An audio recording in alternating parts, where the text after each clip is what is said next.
Are we looking at physical beings in terms of these reptilian type beings here, feathered serpents? Are they different from these, say, maybe Archon type reptilian beings that maybe take over from these? Or are we seeing a bloodline that has a blood type that makes them more susceptible to being possessed?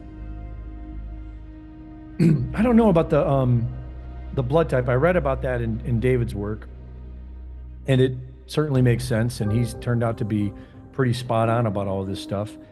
I've been curious about my own blood type. I can't remember what it is. I remember in the Marine Corps I had it on a dog tag, but I've been meaning to figure that out. A lot of people say Rh negative is somehow related. But as far as the are they physical or are they non-physical? I think it's a combination of both. And I think more than that, what's important to remember is that physicality is an illusion.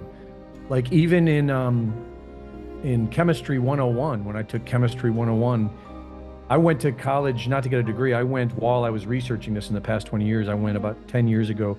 I took a bunch of courses just to compare what they're teaching in school to what I'm learning on my own. And one of the courses I took was chemistry. And I remember the professor, like in the first week, I think he said that the only reason we can't pass through a wall is because there's an electron, that's a certain specific electron in the atom that is shifted from negative to positive or something. I can't remember which one. And that if you could just shift that polarity on that one electron in your atoms, then you could pass through matter. Because the idea that, we're much more space than solid matter. And when you knock on something solid, it's not really solid. It's a repulsion it's an electromagnetic repulsion, not for lack. I mean, I'm not sure if I'm saying that right.